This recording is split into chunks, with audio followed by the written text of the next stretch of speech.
Okay, so lecture is now recording. So game plan for today is we're going to go through the homework assignment, which hopefully you guys enjoyed and you'll be able to ask as many questions as you want right now. And then after that, we're going to cover web scraping because again, your guys' projects are coming up pretty soon. So I want to cover a lot of different data sets for you guys to be able to extract information from. And I also want to teach you guys this generic skill that I taught last year in the programming for the social sciences class, which is just collecting data anywhere on the internet. So we're going to talk about basically finding these hidden APIs on websites and how to parse different formats of data that's usually on the internet. And if we have enough time, we'll also talk about building a bot to basically open up a web browser itself and go through and like click on stuff and log into different websites and pull information. Okay, so basically cover the homework assignment and cover the web scraping lecture that I posted last week. That's going to be the game plan for today. Cool. Okay, let me open up the homework assignment. What do you guys think of the homework assignment? It was good. I like the fact that we kind of got a lot of freedom on it. Yeah. It was really good. That's definitely kind of, I mean, it took a little bit of longer just because there was a lot of trial and error, but I think that just giving us the freedom to choose and do a lot of those things, it's useful. Yeah, I kind of wanted to give you guys basically the reality of it. I mean, when you're actually going out and modeling, right? No one's going to give you instructions on this is what you should do. It's more like, okay, this is the data set. This is what every column of data I have looks like. This is what I'm interested in studying. What's the best specification I can come up with? And as I'm sure you guys saw, there's lots of different combinations you can come up with, right? So I was hoping you would, use your creativity a little bit and come up with different approaches. Which scrolling through, I know Uni does the grading, but I still go through and I review everything that you guys send. Everyone had pretty much different specifications. So what I'd like actually is we'll walk through the data set right now, and then I'd like for some of you guys to actually present what you did. So I think some of you guys did some cool stuff. Okay. So the data set I put together for you guys is actually, yeah. Yes, I really enjoy the homework because there is a flexibility of making your own variables, your own decisions. What I found like a challenge is where you ask are the cases increasing now or there were more cases in the past? What I did, I went to the current John Hopkins statistics for today and try to see the trend. Of course, it is very far away from the data on 7th, which is our baseline, the way which we have used. Now, what I didn't know is how to compare mathematically. Now, okay, it is reality that the cases are improving, but I have to prove through the model. I didn't know how to import the current situation into your data. That's my challenge. Yeah, so the data I gave you actually, it was the most recent. It was the most recent data, right? So actually, the way I compiled the data for you guys is it's actually kind of a unique data set. Not a lot of people have that level of detail, or like the public data sets aren't usually that in depth. So I collected a bunch of data from all over the place, right? So I gave you guys data on, I merged in basically spatial data for you. I merged in population data, population density data. One of the key things I found was most interesting is the net migration data, as well as the age distribution for every single county and the confirmed cases of the neighbor. This one's actually kind of a special variable that I want you guys to really understand conceptually. And the last one is median income. So there you could go about testing things like, oh, is it really true that higher income areas are having more tests or more confirmed cases? So the model that you build, Francis, would basically allow you to see what the current relationship among these variables is. And you can use that to basically infer what's currently going on. you can plug in different values and get predictions for where things might go forward. And that's something we can cover as well. Does that make sense?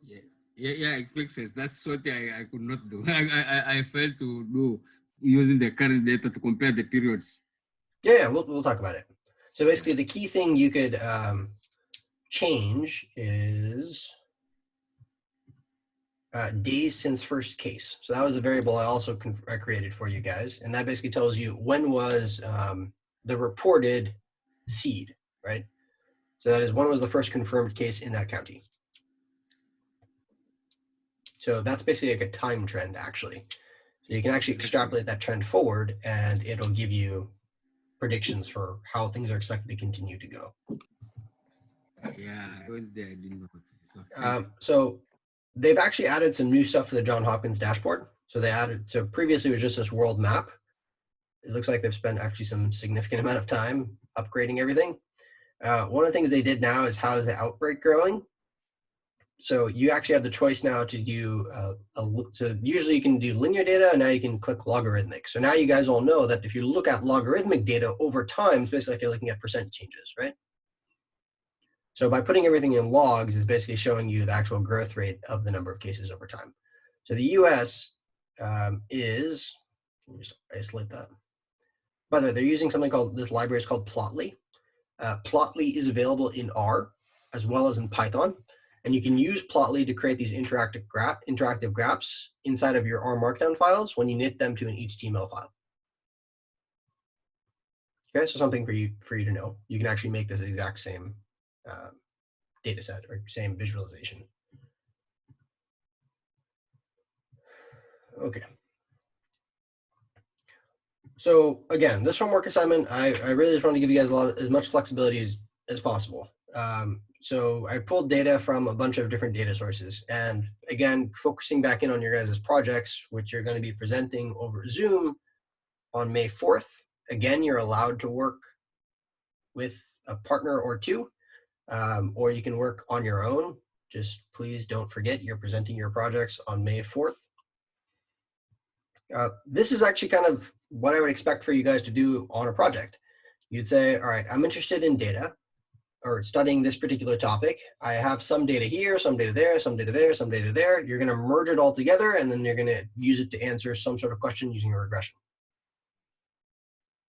Okay, so here I pulled data from a website called the Census Tiger Lines. This is where I extracted the spatial data from. Okay, this is a really good source that I want you guys to become familiar with because you'll be able to extract things that are called shape files. Okay, so we're going to spend some time, hopefully 2 weeks from now, on dealing with spatial data. So with spatial data, you actually use these things called shape files. And shape files basically contain polygons, basically like boundaries for different geographies.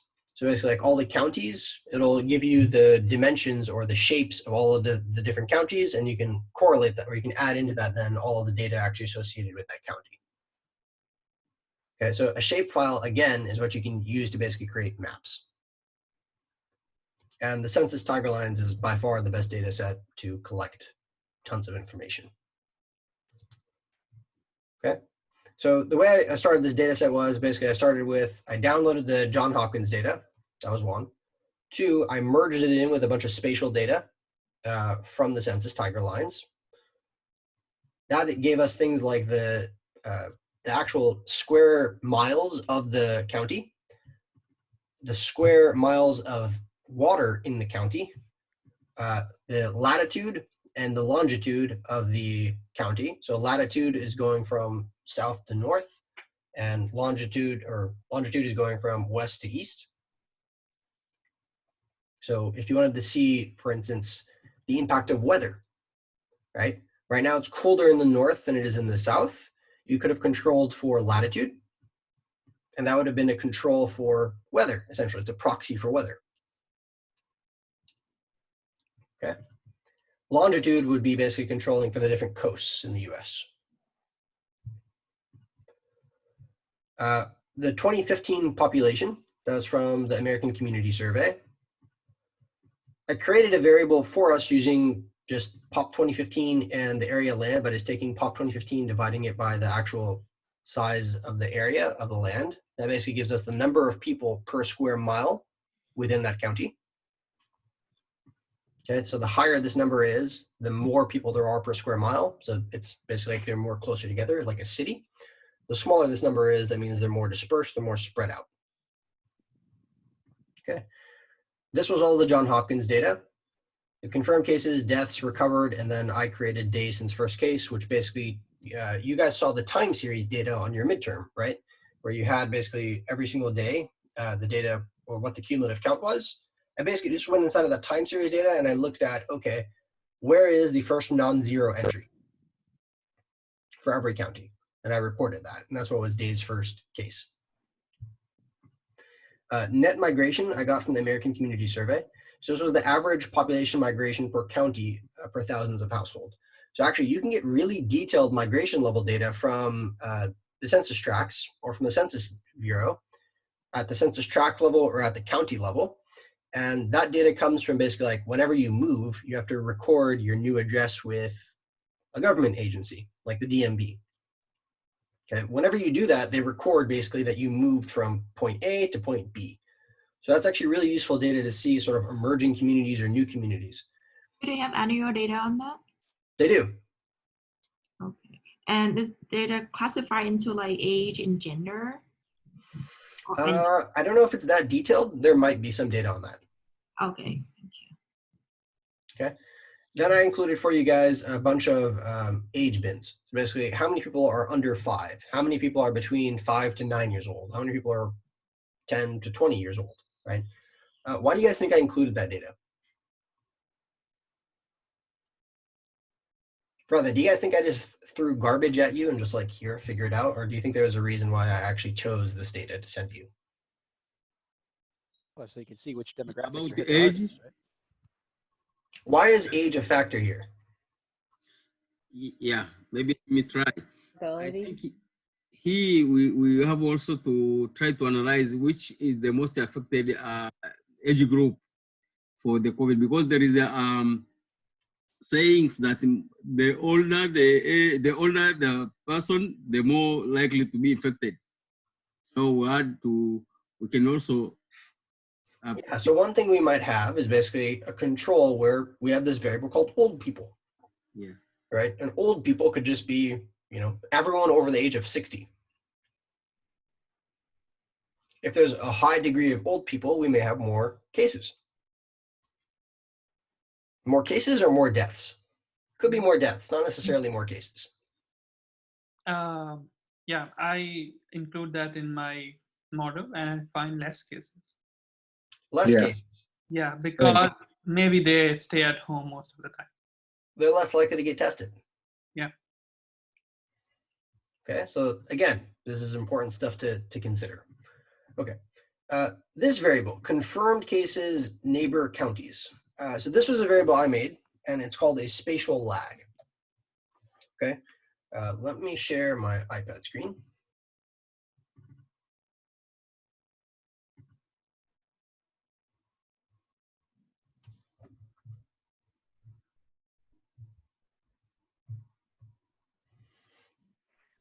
Okay, so I want you guys to imagine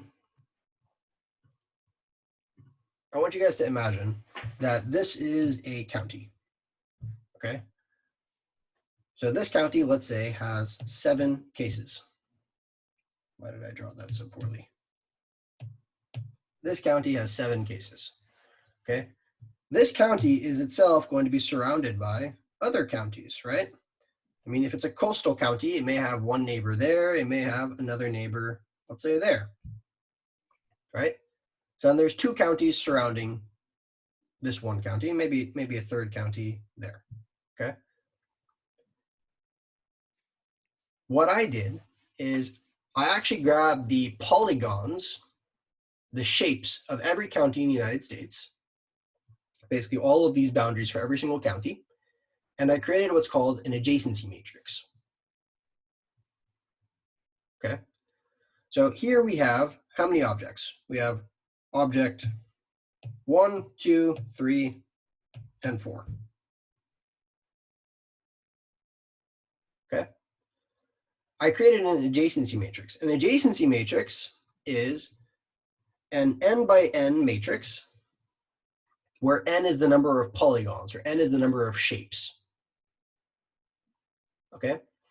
And what we put inside of this adjacency matrix is a 1 entry if the two polygons are adjacent, that is sharing a border with one another, and a 0 entry otherwise. Okay.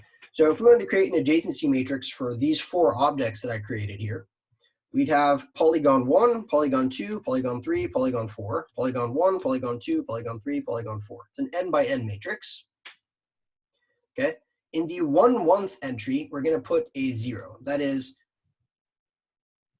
county 1 is not adjacent with itself, right? I mean, you can count it as an adjacency with itself, but you don't really want to do that. You want to count what's the adjacency with other polygons. Okay. County 1 is adjacent to county 2. County 1 is adjacent to county 3, and it's adjacent to county 4. County 2 is adjacent to county 1, and it's adjacent to county 3. It's not adjacent to county 4. County 3 is adjacent to county 1, also adjacent to county 2. It's not adjacent with itself. And in this case, I'm going to say it's not adjacent to county 4. Okay, so here they share an edge, but they don't actually share a long piece of border with one another.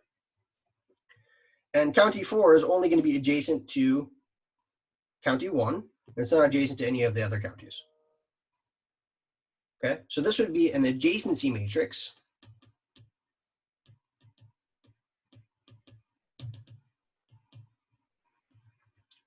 Okay, so this would be our adjacency matrix for these 4 counties. Make sense? Basically, it's just a 1 entry if these 2 entries touch one another. It's a 0 otherwise.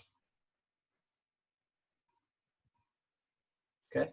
Now, before I said that county 1 had 7 cases. Let's make up some data. Let's say county 2 has, 20 cases. County 3 has 1 case, and county 4 has 0 cases. Okay.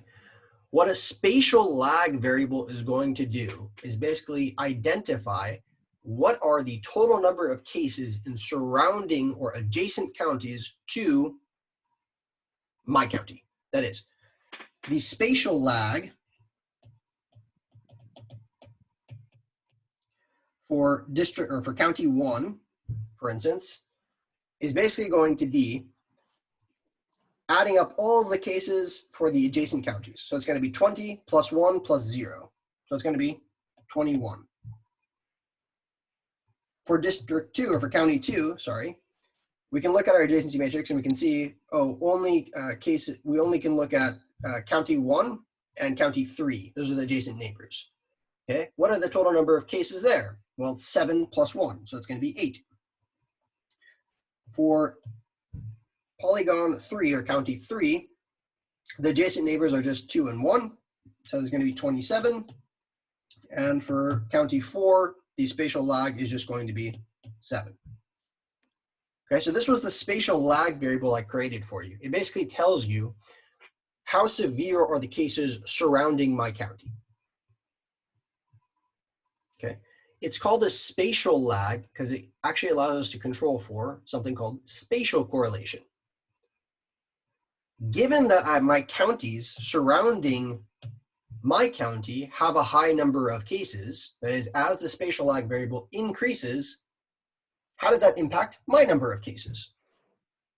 What's the spillover effect?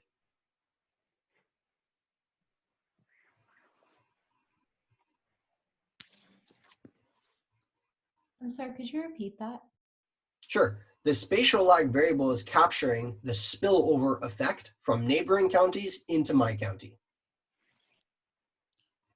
Okay. Sorry, Haitham. I think this correlation happens only the region which is near to the borders, yeah? Yes. Okay. So this 1 is basically saying the neighbors of county 1 have a total of 21 cases. What we're going to be trying to capture when we include this as a predictor inside of our model is basically, if my neighbors' counties are, if the counties surrounding my county have increasing number of cases, how does that impact my county? Okay. What this is trying to capture is basically, if there's people in the surrounding counties to my county that are getting infected, if those people are migrating or moving around within a reasonable distance, they may spill over and infect more people in my county. Okay. Now, spatial lag variables are usually better at a smaller level. That is a smaller geographic level, right? Because moving from one county to another county, it could be a really big, it could be like a long distance to travel, right? Orange County is enormous. San Diego County is enormous. Los Angeles County is huge. So people can stay within their counties and not necessarily move from one county to another. Okay. Mathematically, you can create this variable by basically taking the number of counts. So like imagine we had a variable that was counts, a vector. You can take it and just simply do a dot product. So if I were to rewrite out my adjacency matrix like this, I can have my counts as a vector here. So basically, if I were to rewrite all this quickly, it'd be 7, 20, 1, and 0, and then be the same adjacency matrix.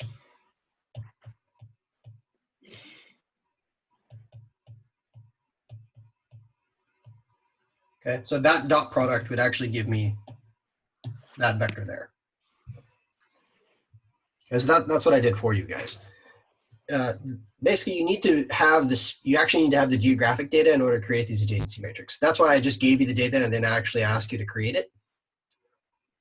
So this will be something we learn how to do in a later lecture. Okay, but it's basically just, you have to read in a shapefile and then you can process the shapefile to calculate the adjacencies. That is, find the polygons that touch one another or share a border with one another.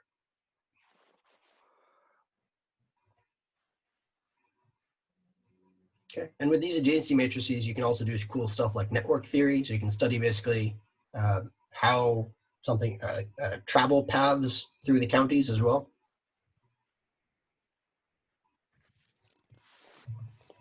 I have a question, Hasten. Yeah.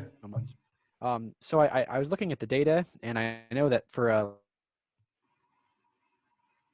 Alaska and Louisiana, there's a lot of stuff missing, and I think that's probably because they're not divided into counties. But for the parishes and boroughs, respectively, is it the same calculation here? For the okay. It is. So I kept it as general as possible. So I just use all the county level data. There was a lot of missing data. So those would all just be dropped. And whenever you use the LM function, it's going to drop any row that has any missing value. Right. Okay. But I want to just introduce this new concept of an independent variable to you, right? It's an independent variable that's exploiting spatial data. So this is the stuff we think about, right, as humans, but this is a way of actually taking what we think about and see as humans and putting it into a vector of numbers.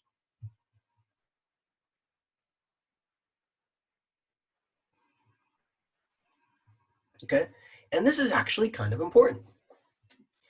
The reason why it's important is, remember how we talked about the Gauss-Markov assumptions? I know, I'm sure you're thinking, oh shit, here we go again. Right? With the Gauss-Markov assumptions, one of the key things we were talking about over and over again was the idea of the variance-covariance matrix of our residuals, right? This epsilon prime thing. Okay. When we're looking at the variance-covariance matrix of our residuals, under homoscedasticity, under the Gauss-Markov assumptions, we assume that everything was 0 off the diagonal. That is, there's no covariances among the errors, right? One of the things we can do by controlling for spatial correlation is we're actually soaking up any error that occurs in those zeroed out terms. Any correlation or any error, because we're dealing with county level data, it could be that there's certain geographic pockets that are related to one another. If those pockets are related to one another, that means we're going to be making errors systematically in those same pockets. Okay, that means we're not going to have these zeroed out terms in the variance covariance matrix of the residuals. That will be if you fail to include the variable, right? Right. So it's a form of omitted variable bias. So because of that, we'd actually be violating so with homoscedasticity, you're basically assuming that one, there's constant variance. That is, you're making errors across all the residuals in roughly the same way. Two, you're assuming there's something called no autocorrelation. That is, there's no serial dependence or time series dependence among the errors. Three, and the one that's not really talked about much in econometrics, is you have to assume there's no spatial correlation either. But inherently, whenever we're dealing with spatial data, there's going to be spatial correlation. Counties that are nearby one another are going to be related to one another. There's people who are likely to travel among those counties. Right? Or another way of thinking about this is real estate. Okay? When you're dealing with real estate, houses in the same neighborhood are going to be related to one another in terms of price. Okay? That's a form of spatial correlation. How do you control for that though? You control for it by creating these spatial lag variables, and there's actually there's a whole class of models called spatial autoregressive models, where you can actually control directly for the structure of the error matrix as well. Okay, so I urge you guys to, on your free time, if you're interested in it, you can look up these things called, or there's a package in R called the HSAR package. It's called hierarchical spatial autoregressions. This is similar with when we use clustering standard error. It kind of is. It's like clustering at the county level. When you cluster at the county level, you're basically doing this, but you're not acting. You can't, when you just cluster the standard errors, you can't interpret it. Here, I can actually measure the spatial dependence and interpret it. Make sense? Mm-hmm. So I can actually see how much does a change in the neighboring counties influence my county. Right? So it's basically, rather than just controlling for it, I can actually interpret it.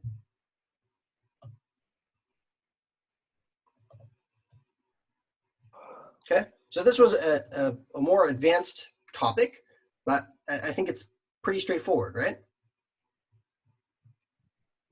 Would you say that by including that spatial lag variable, you will kind of by force need to include the net migration variable as well? Net migration is a little different, because net migration is they could be moving from anywhere. So it's basically just saying, is this a popular county or not? Right, so are people coming to this county or not? I'm not saying where they're coming from. Here I'm directly controlling for just the neighbor counties. Okay. Okay, so there's actually another package that you guys should check out called Spatial Reg. And there's some cool blog posts. Actually, let me see if I can pull one up for you right now. I think it was, actually it was Airbnb. So Airbnb had Airbnb spatial regression. So this guy wrote a blog post analyzing prices on Airbnb using these spatial autoregressive models. So here is where he created a spatially lagged endogenous variable, and here he created a spatially lagged exogenous variable. Okay. So there's lots of cool stuff that's being done, and it's actually implemented in the real world, right? And it's being done in like the latest cutting edge research. So I just had a paper that's under review right now at the American Journal of Political Science. And we basically looked at changes in district boundaries through gerrymandering, right? So there we had to use a spatial autoregressive model, because necessarily if I change one district boundary, that forces me to change another district boundary by definition, right? So we had to control for spatial autocorrelation in our residuals to actually interpret our model correctly.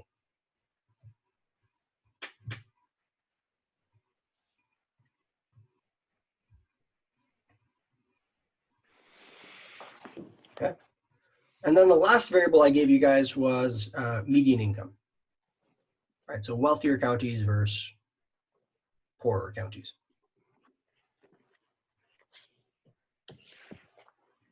Okay, and again, you guys all noticed the way I wrote the assignment was totally vague. It wasn't because I was lazy. I mean, a little, but right, it gives you more freedom. Okay, so number one, hopefully you guys went ahead and summarized the data set, and hopefully you guys saw some disturbing stats, right? Like pretty much every county has COVID cases now. Okay, there's also some cool analysis being done. There's this lady's blog, there's this lady's like Facebook post that went viral. She looked at the differences in COVID cases across 2 similar states. So she looked at Kentucky and Tennessee. So Kentucky was very aggressive in the stay-at-home policies early on, and Tennessee was not. Okay? Tennessee has like 10 times more cases now than Kentucky does. And arguably, because they're spatially right next to one another, the people there have very similar lifestyles. They should have had roughly similar trajectories. But the fact that one has basically just a change in policy, you have way more cases.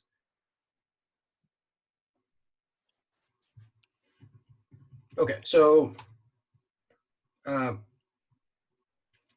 think California and New York are also the same. I think California went on lockdown. Well, we don't call it lockdown, but we went on lockdown earlier than safer New York. at home, Atusa. Yes, yes. Before New York, and we see the impact. But there's multiple articles coming out. Some people, they're saying that California actually was exposed to the virus early on, so we actually have some more immunity. We have the herd immunity, and then some they're basically saying it's because of the fact that we imposed the social distancing rules early on. Yeah, so there was a cool article in the, I think it was the Los Angeles Times. I saw that over the weekend. They're like, it may have been going back to like September. Those are the earliest cases potentially. Yeah, September. I think that's what they were saying. Actually, we were exposed to it in September. It's just we weren't getting tested. Yeah, so that's where all the conspiracy theories start to kick in, right? Okay. Who would like to show us what model they built? And I'd prefer for you to volunteer than we randomly select someone. Come on, someone who's actually clothed. Can you volunteer?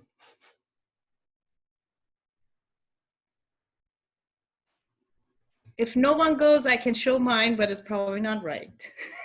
Awesome. All right, Atusa, you're up. I'm going to Okay. let you share your screen. So I'm going to stop sharing my screen. And I'm going to hand over.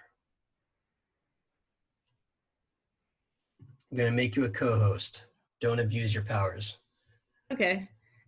Here we go.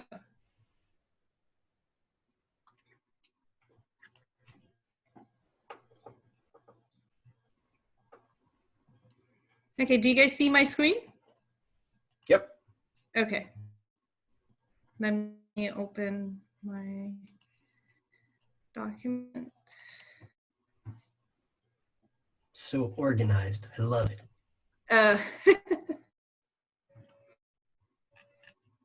Okay, so. Also, Atusa, it's worth pointing out there really isn't a wrong answer. Okay. No, I'll over stuff. So, okay, so just run this so I have data. Okay. So the next thing, and what I looked at, I had some pre-assumption going into this, looking at the data. So I basically thought that the looking at the data and also have my own pre-assumption, I used first, let me see which one. So problem 2. So I only, I'm sorry, go ahead. You made some cool variables. So you made an old people variable and a young people variable. Okay. So old people variable, young people variable. I did, so I looked at days since first case, population density, cases in the neighborhood, net migration, and net income. Mhm. And what I did, I went through and I started creating different models. So I at first I started basically just simple, and I did the log 1 plus be or like, so if you hear them, just ignore them. So I use days since first case as the variable. And then I kept on going, and in model 2, I started introducing new population density. Then model 3, I introduced, let's see, old people. Model 4, I introduced also, let's see, medium income. And then model 5, I introduced the last one, which Net migration. There it is. net migration. So as I was going through, I was comparing each model with each other. So I compared a model 1 versus model 2, and I looked at the R squares, adjusted squares, also looked at the ANOVAs. To look to see, as I'm introducing each component, each variable, which one is actually helping and which one of them is not helping. I don't know if you want me to show those, but as I went from model 1, the additional variable, it helped. From model 2 to model 3, it did help. From model 4, it did help. 4 to 5, definitely there wasn't any improvement. So I kicked out the net migration out of the, so I ended up basically with my model 5, which was basically days since first case, population density, old people, and medium income. Nice. Yeah. So I could stop sharing and I could mute myself because I know my kids are kind of. Oh, no. Don't worry about it. Yeah. That's life. Okay, I'll stop. Would you like me to stop sharing, or do you want me to show Well, more? what's your interpretation? I think, well, in this case, my interpretation was that definitely there was impact from what I found out was the p-value on the days since first case and medium income in my model, they were crazy low. So basically that told me that there's some relationship between those two values with the confirm, with the log confirm. A couple questions for you. So, and this is kind of like like for instance, you have the days first case, the coefficient is 0.1. Right, so how do we interpret that? So I converted it to a percentage. So for, I'm having a hard time concentrating, sorry. Oh, no worries. Well, okay. But I don't want you to like feel like pressure at all. So if you're. No, because it's getting really loud over here. I don't know, they know I'm talking, so it's getting louder and louder. But I converted it to a percentage, and I said for each increase in, so for 1 point increase, so 1 day increase, it would be percent increase in the case or something. Yeah. So basically it's saying the average growth rate across counties is 10%. Yeah. Right? So the cases are growing by 10% pretty much every day. And I did that for every single, so I basically left all the other variable constant. I went through and I looked at each variable separately. So I did that with population density, old people, and the medium income. Okay, nice. But it was shocking for me that the population density didn't have as much weight in my model, and what I thought that seeing New York, I would have thought would have been impactful numbers.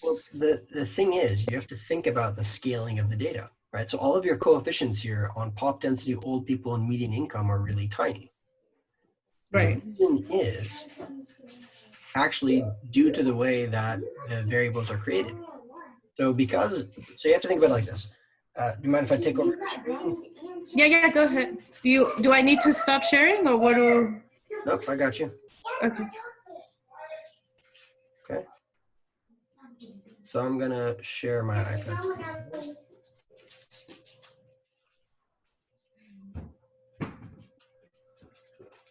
Share screen, iPad.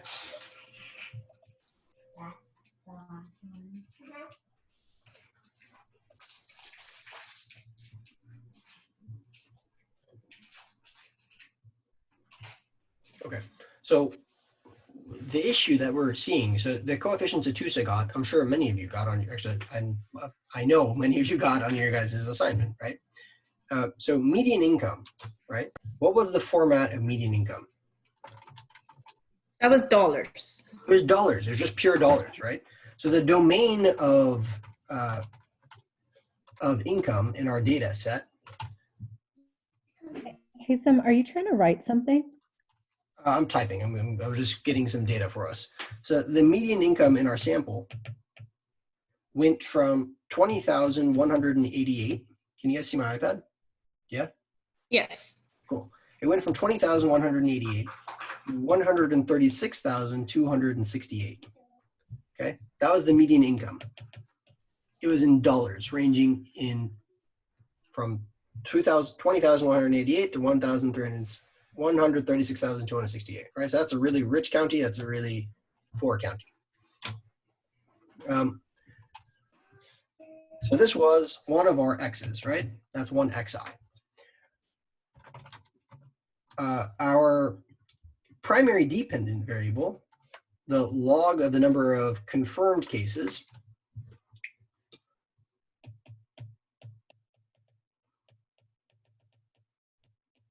now when I was reading through some of your guys' exams, like some of you guys can write really well on an iPad. I don't know how you do it. Okay. The log, this is our dependent variable, right? That went from basically 0 all the way up to 9.71. Okay. Whenever you're running your regression, you have to think about the scale of the data. This data goes from 0 to 9.71. This data goes from 20,188 to 136,268. Whenever we're running a regression, we're basically trying to map the X data into the Y data. Right? Okay. Well, in order for me to make this XI, this 20,188 and this 136,268 squeezed into the range of 0 to 9.71, by definition, I'm going to have a very small weight. Right? Oh, that makes sense. I think that's the easiest way to explain it. Right? Okay. Otherwise, you're going to have these huge effects on the number of confirmed cases, and it's not going to be logical, right? So one thing you can do is instead of have median income as a variable inside of your model, you can have median income in terms of thousands of dollars. You could have divided everything by 1,000. Then it would have been 20.188 and 136.268. That would have increased the size of your coefficients by a factor of 1,000. Basically, everything would have stayed the same, except your numbers would have been multiplied by 1,000. Okay, so let me show you that. So I'm going to stop that sharing, and I'm going to share with you.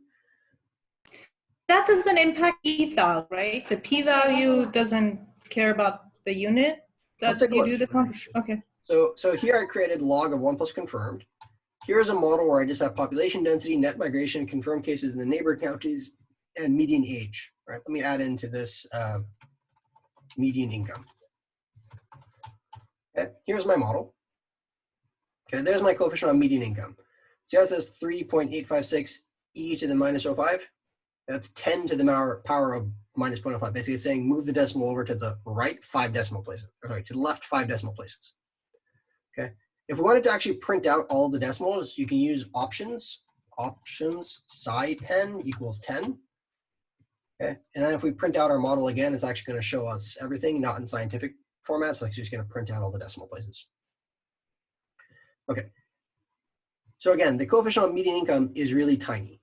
It makes it hard to actually interpret, right? It's saying every $1 increase in median income corresponds to a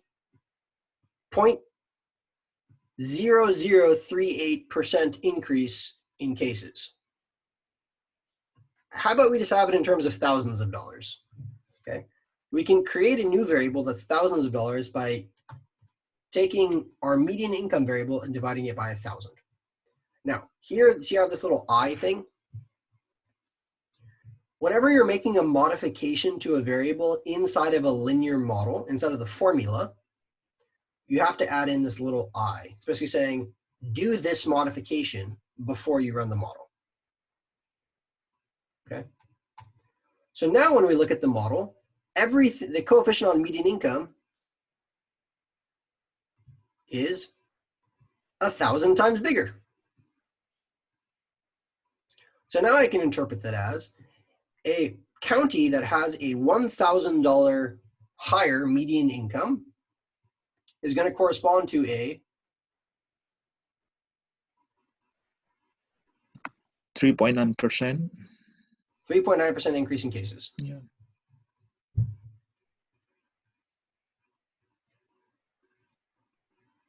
That's pretty big, right? So when you're looking at the marginal effect before, you were looking at the marginal effect of $1. The truth is $1 doesn't make much of a difference. So you need to rescale it into a unit that actually makes sense to interpret the model. So here we're saying, all right, if we increase the median income by $1,000, there's more cases. Got it. That's really helpful. Thank you. Yeah, so again, we didn't do anything fancy, right? We're just putting everything in a slightly different format. Or can you also do the, instead of doing a $1, like do times 10,000 or something like that? Yeah, you could have done it in 10,000s. Or another thing you could have done is in terms of standard deviations. Yeah, yeah. But what I'm saying is, like, instead of actually manipulating the variable, like just when you're writing the interpretation, instead of when you write out the model completely, instead of just doing a 1 unit change, you could have multiplied it by 10,000. Yeah, right. Absolutely. Absolutely. So again, it's the same thing, right? It's just changing the format a little bit. You could also do, so another commonplace practice is basically to put the variable in terms of standard deviations. So this is something we talked about in the class before Corona. One thing you can do is actually subtract out the mean of the variable and divide by the standard deviation of the variable. And that'll then place the interpretation in terms of distance from the mean. So basically, in terms of standard deviations. So then we can say something like, if median income increases by 1 standard deviation above the average, what is the impact on cases? Oops, looks like I got an error. Oh, I need to include to this na.remove flag when we're calculating the standard deviation. Okay. Now our models in terms of standard deviations.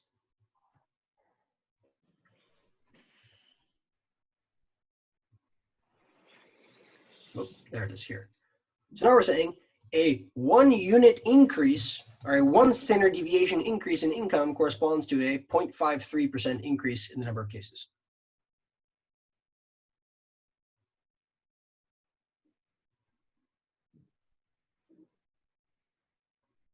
Okay, so again, you can just modify the predictions, or you can modify the format of the variable to give you different predictions. So this is what I was kind of hoping you guys would explore.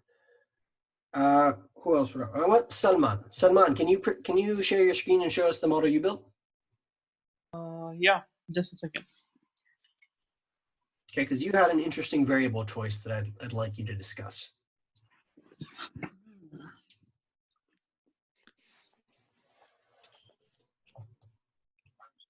Okay, sure. I think you have to enable screen sharing.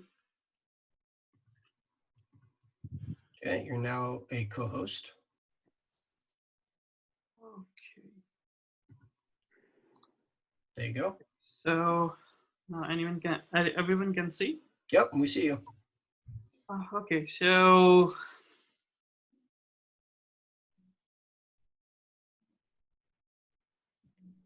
Okay, so I have confirmed cases, log of confirmed cases with population density, because we know the more congested we are, the greater is the chance for the virus to spread.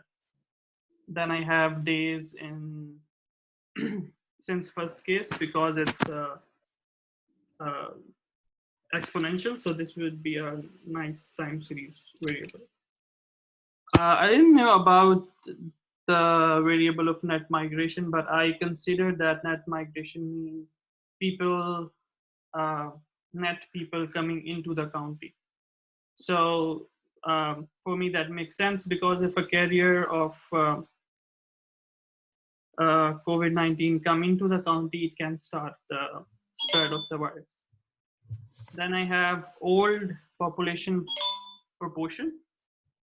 And my guess was that we are seeing that in old population, deaths are more than the young population, but we are not sure about the if that's the case with the spread as well. Then I also added log of confirmed neighbor. It's the spatial. Why do you include water proportion? Okay, so I have heard somewhere that humidity is related to this spread. So I proxy humidity with presence of water bodies inside a county. Okay, my follow-up question. What's the correlation between water proportion and the coasts? Yeah, it should be higher. Okay, just something to keep in mind. Yeah. But I like that you included that, because I didn't see many people that actually leverage the land data and the water data. Yeah. One thing I just sent everyone in the chat is some very cool data that Google is temporarily sharing. So whenever you use an Android platform, or you use Gmail, or you use anything that uses Google Ads, Google knows where you are. So they basically are doing mobility data that they're sharing now. So I just sent everyone a link in the chat where you can see reports by county and across countries.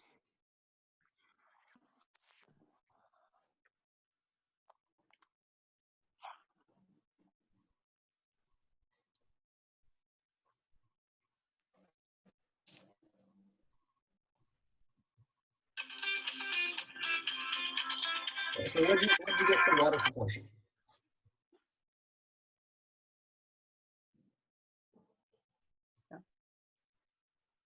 So for water proportion, we have 0.93 as the coefficient here. And how do you interpret that? Yeah, so it means that having a, so it means that because our this is in proportion, so we will not be increasing water proportion by 100%. It should be like 1%. So a 1% increase in water proportion in a county would result in 0.93% increase in confirmed cases. That's pretty high. That's almost 1-to-1. Yeah. So I thought that was a very interesting finding that you had. That's one of the strongest effects I've seen. Mm. It's very interesting to me because, you know, I'm from Vietnam. It's a coastal country. Yep. And our humidity is very high, but like the confirmed cases in our country is very low. So I don't know if it's like underreported or it's actually have effect, humidity have an effect on spreading the virus. I really don't know. So actually when I saw this inside of someone's homework, I'm like, huh, that's kind of odd.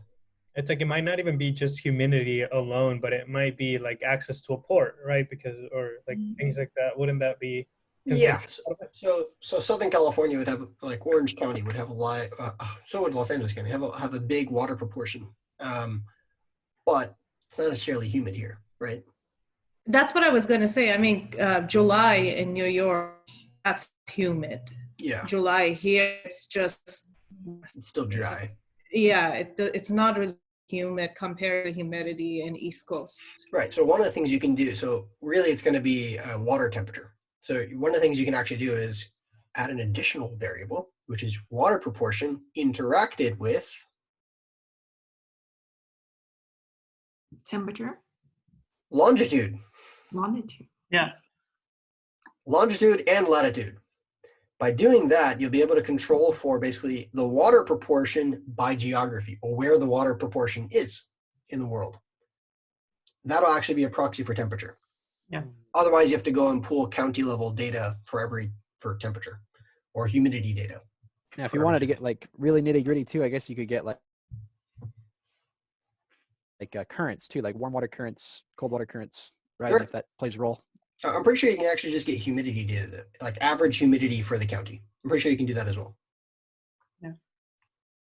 So that could be another dimension to grow this by. Okay. Thank you. Do you mind if I steal the screen back? Yeah. Okay. So let's take a little break right now. But basically, this is what I wanted you guys to do in the homework, right? We didn't really talk about it, but the other thing is the heteroscedasticity. So let me actually just show you guys that, and then we'll take a little break, and then we'll pick back up and do some web scraping. So I'm just going to go with this model that I built here, rather than having median income enter in as standard deviations. I'm just going to put median income in terms of thousands of dollars. Okay, so here's my basic model. Log confirmed cases, regressed on population density, net migration, confirmed cases of neighbors, median age, and median income. Okay, so here's my model. It's wonderful, right? So I asked you guys then to check for heteroscedasticity by basically creating a plot of the squared residuals against your predicted values. Okay, so first thing we need to extract is the squared residuals of our model. Squared residuals. We can actually go into the model we saved and just get the residuals. Right? So if you do $ residuals, you'll access one of the elements of the regression output. You can square that, and then now you'll have the squared residuals. It's basically a vector for every county that we actually had data for. We now have the squared error. Okay.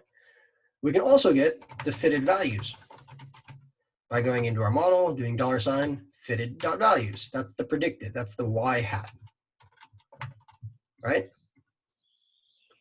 Then all you have to do is plot along my x dimension, I have my predicted values. Along my y dimension, I have my squared residuals. X lab, we call it y hat.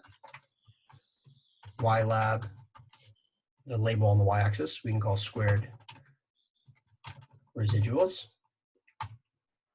And this is the plot we get. Okay.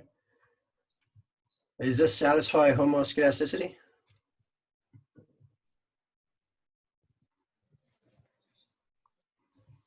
So as we're making, our errors are decreasing as we're making less. We're making more. Right, we're making more. We're making more errors out here. And when I say out here, that means as the predicted value, y hat, is increasing, we tend to be making larger and larger errors in absolute terms, right? I'm not saying we're under predicting or over predicting. Here's just absolute terms or squared terms. We're saying as the predicted values are increasing, we're making larger and larger errors. That violates homoscedasticity, because homoscedasticity is saying the variance is constant. The errors we're making are constant, right? So this is a clear sign of, okay, yeah, there's some heteroscedasticity happening. Or as Uni was pointing, there may be some actual like clustering happening that we have to control for in the standard errors. So there's actually more advanced estimators you can use for the variance covariance matrix of the residuals. Okay, one of them is an idea of clustering, which is you allow for correlation among variables within a certain group. So here I asked you guys then to use a command inside of the AER package to just verify what you saw visually to to run basically a Bruce-Pagan test and a white test. And those are just mathematical ways of testing for heteroscedasticity. Essentially, in both of them, you're running a regression of the residuals on what? Who wants to explain these?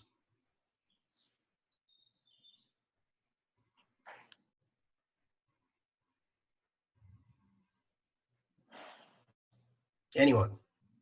Anyone at all?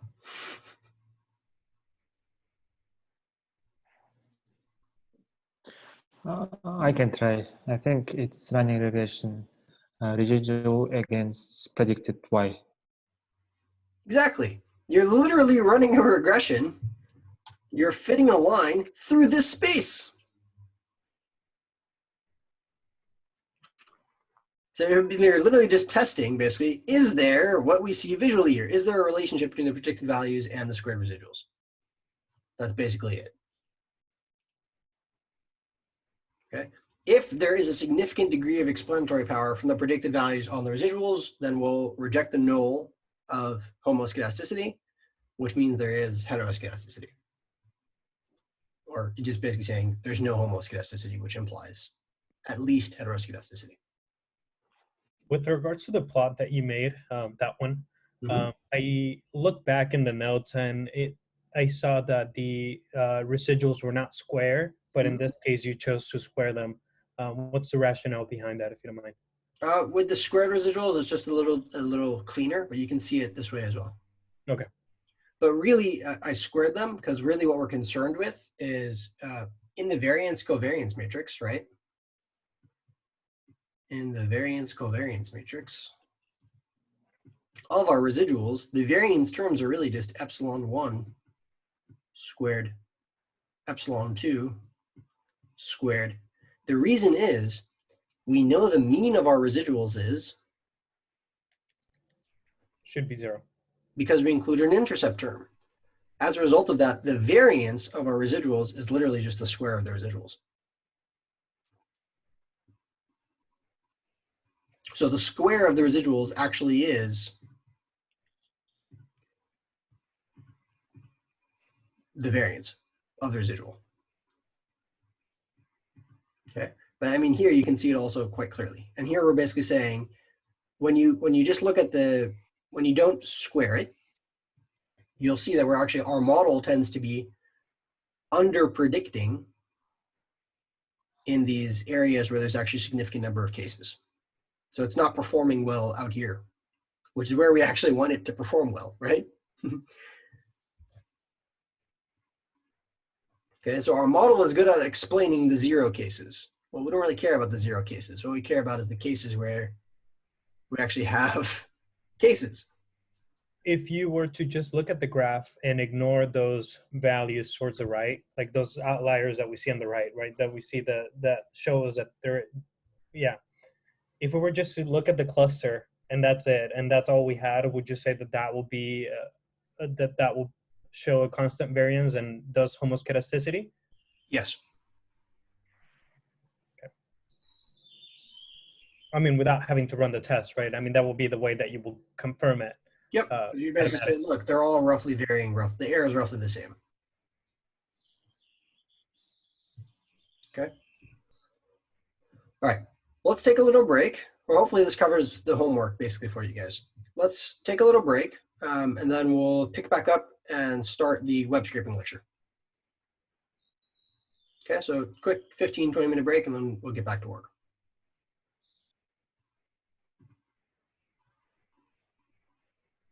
Recording again. Right. Okay, so hopefully everyone's back now. So the rest of today's lecture is going to be a fun one. It's all just on really collecting data. So going through everyone's midterm, I know some of you guys are still struggling with the coding. A lot of you, I'm 100% certain, are much better than where you were at the start of the semester, right? But there's still some stuff that is still not necessarily, 100% solid at this point, which makes sense, takes practice. The last week's lecture is now on YouTube. So I had to break it up into 2 videos, but both of them are now on YouTube. I'll send, let me see if I can get the link. Here's the link to the second part. And I'll post it on Canvas too, but it's there so you guys can go back and review everything we covered last week as well. So today we're going to get started with our web scraping lecture. So for this one, actually, it's easier to kind of just go through the PDF file. So I'm going to open that up. And we'll kind of just go back and forth between the PDF file and the R Markdown file. Okay. So what I really want to do today is just cover a bunch of sources for you guys. I do not want you telling me, right, I wasn't ready for my project. I didn't know where I can get data, or I don't know what question to ask. We're running up on time, right? There's really not that much time left. So hopefully this lecture is just going to show you, you can pull data actually from a lot of sources. Okay. And one of the key things you can really rely on is packages. So I haven't really spent a lot of time. I mean, if you've taken macro with me, right? In macro, we spent a lot of time kind of going through different sources where we can pull data from macro economic series, but we didn't really spend a lot of time in this class going through where you can pull that data. So if this is a little repetitive, sorry, but hopefully there's some information here that's still useful to review. Okay, so the first thing we're going to cover is basically just a bunch of packages where we can pull data really quickly into R. So one of the key packages you can use is something called QuantMod, QUANTMOD. Right. Hopefully at this point you are all very comfortable installing packages, right? Basically, you just do install.packages and then the name of the package in quotes. If you have more than one package that you want to install, you just do concatenate this little C, and then in parentheses you can specify the names of the other packages. For instance, Quandle is going to be another one that we're going to review. Okay, that'll install each of the packages sequentially. You only need to install a package once. After you've installed it once, you never need to install it again. If you want to update the package, you can just rerun install the packages and it will overwrite the package you already had in place and it'll put in the latest version. Okay, so after you've installed the package, again, hopefully again, super familiar at this point, you can just do library QuantMod to load in the package. So here we're going to load in the QuantMod package. You don't need to put it in quotes. You can put it in quotes. You don't need to put the name of the package in quotes. You can pull up the documentation by just doing question mark the name of the package, right? So this is all very familiar stuff at this point. One of the things that we're going to focus on though is this function inside of the QuantMod package called get symbols. Okay, so get symbols, question mark get capital S symbols. If you do question mark on that package, you'll be able to see the data for it, or you'll be able to see the documentation for it. And basically get symbols is a really handy data set or a really handy tool for you to be able to pull in financial data and macroeconomic data. Specifically, you can pull data from Yahoo Finance and Fred. Okay, so I know you guys have taken macro. You've seen this probably 10,000 times and Uni's probably seen this 1,000,000 times at this point. Right, so you can pull data from Yahoo Finance and Fred very, very easily directly into R. Okay, there's a couple other sources in here though that you can also pull data from that you may not necessarily be familiar with. One of them is Owanda. Okay, Owanda is actually a foreign exchange broker. So you can pull in live currency data. And Alpha Vantage, AV, is a new project that was launched by some Harvard students to provide real-time and historical stock data through a very easy-to-use API. Okay, so what we're going to cover is basically how do you pull data from FRED, or the Federal Reserve Economic Data. So if you open up a web browser, you can go to fred.stlouisfed.org, or you can just Google FRED ECON data, and it should take you to Federal Reserve Economic Data. Okay. FRED is by far the best is by far the best website to pull data for macroeconomic series of developed countries. Okay. So right now, the United States is facing basically a recession, if not a depression, because of the pandemic that's occurring. Okay. FRED is going to pull in all of the latest macroeconomic data from a bunch of different government sources pretty much every day. Okay. And for instance, we can look at initial unemployment claims. So right when you open up the Fred site, they'll show you basically at a glance, these are the most popular series that people are looking at. If you click on initial claims, you can see that in the past week, there's 6.6 million unemployment claims in the United States. The week before that, there was also 6 million unemployment claims. And the week before that, there was 3 million unemployment claims. Okay. For reference, 2008, peak was 645,000. So it's pretty bad. Okay. Point is, here we have data, right, online. We can press this download button and we can download the data in a bunch of different formats. We can download just the picture of the graph, a CSV file, an Excel file, or a PDF. Okay. Another thing we can do is directly pull and download this data from Fred into R. That is, we don't need to download an Excel file and then read in the Excel file. We can actually just pull the data directly from Fred into R. Okay. We can do that through this little magical 4-digit code here. Okay, or really it's whatever code is inside of these parentheses.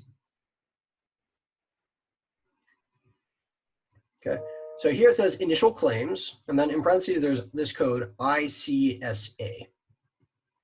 You can actually use this code inside of the parentheses to pull in the initial claims data directly into R. Okay, you can do that by using the get symbols command. So if you do get symbols with a capital S, then you type in quotes ICSA. Okay. By default, get symbols, if you look at the documentation for the get symbols function, it tells you the source, that is where the data is going to be pulling data from. The default is Yahoo Finance. Here we're not pulling data from Yahoo Finance, we're pulling data from Fred.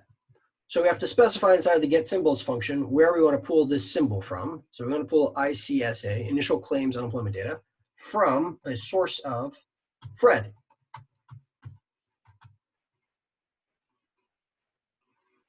Okay, so if we run this command, get symbols ICSA, and we specify the source as Fred, if we press command enter, we're going to see a new object appear inside of our global environment called ICSA. If we do tail ICSA, we'll see the last 6 entries are actually the latest data from Fred.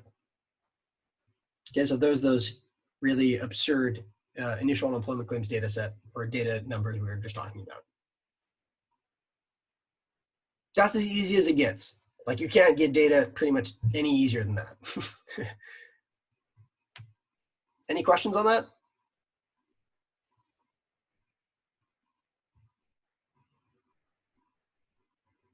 Okay. One thing I want to point out, when we download data from the Fred package or from the get symbols package inside of QuantMod, the get symbols function inside of the QuantMod package, there we go. The data is going to come formatted inside of something called an XTS object. So if you look inside of our global environment here, it doesn't say a data frame, it doesn't say a matrix, it says ICSA is an XTS object. It's a time series object.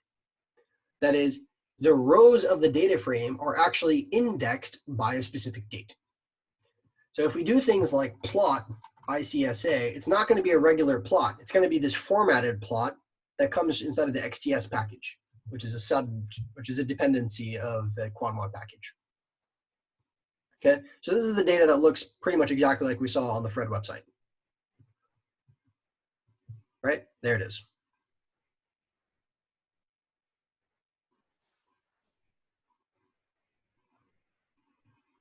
Is there a quick way to tell like what Fred has available on, so this one, it says frequently weekly, right? Is there a quick way to see what other measures they have available weekly?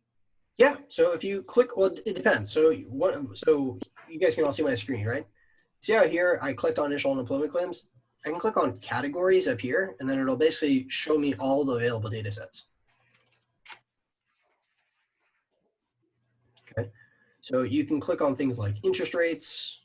You can look at automobile loan rates, which is something that everyone's kind of worried about right now.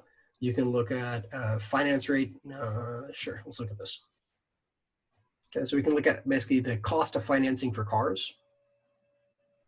This isn't really what's interesting. What's more interesting is like delinquencies.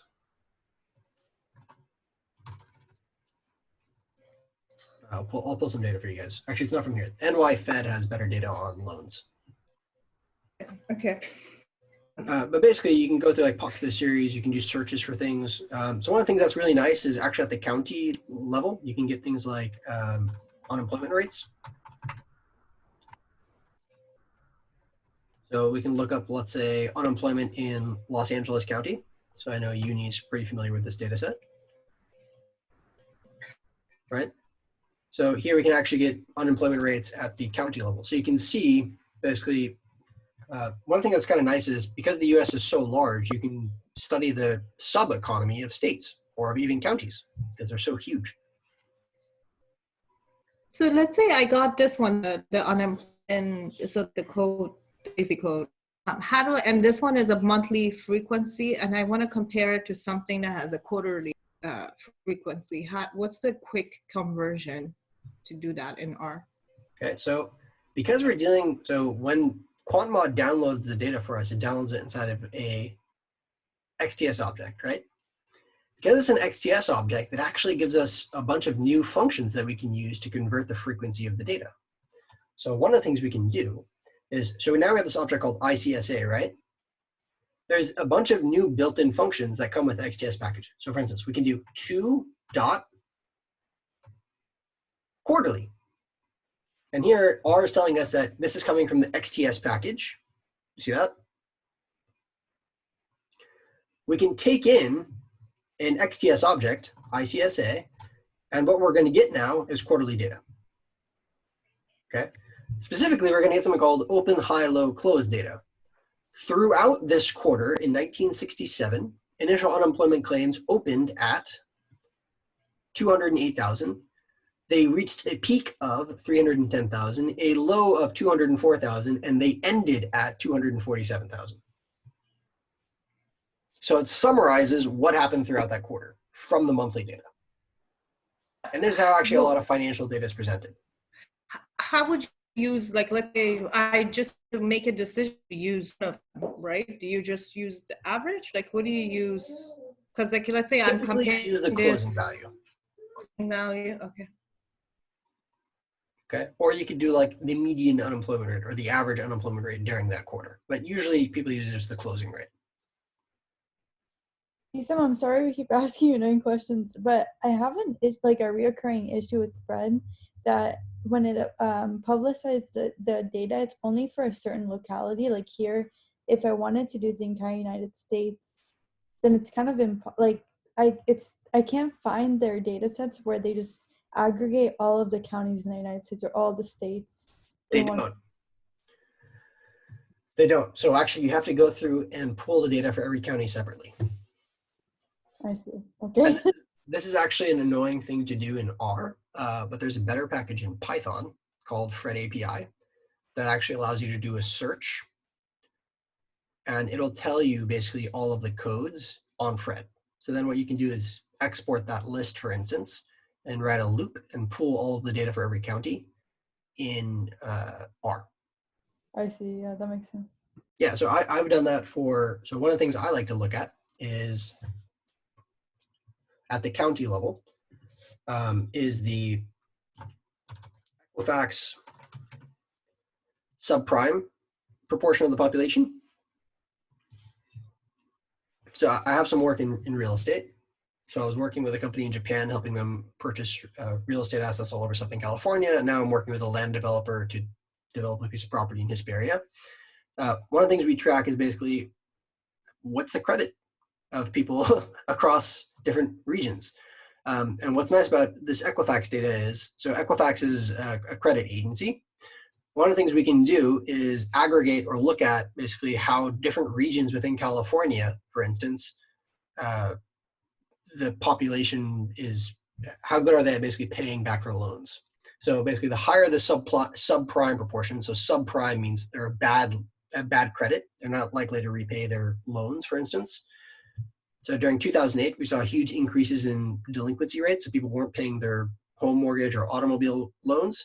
because of that, the proportion of the population that was subprime or bad credit rating basically increased from 32% to 35%. Okay. Currently, supposedly, there's 25% of people in Los Angeles have bad credit. It's a pretty shocking number, right? 1 in 4 people has bad credit or is a subprime borrower. Okay. With the current coronavirus outbreak, you'd expect this number to be substantially higher. And this data is only updated every quarter. So we're not going to see an update until, this was last updated in February. So we're not going to see another update till like May.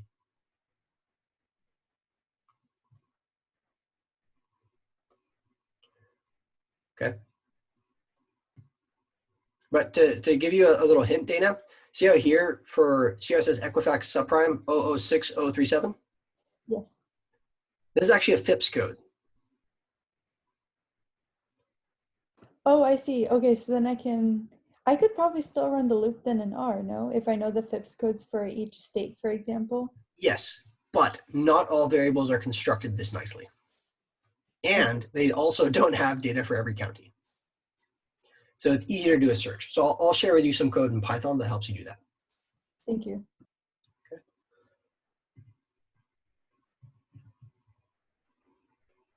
Any questions? Any other questions? Yes, I have one. After pulling data, how do I save in my, maybe in my folder? Oh, you want to actually like export the data? Like Excel, for instance? Yes. Sure. So here we have this object ICSA, right? Yes. So if we do head ICSA, there it is. We can actually use a command called write.csv.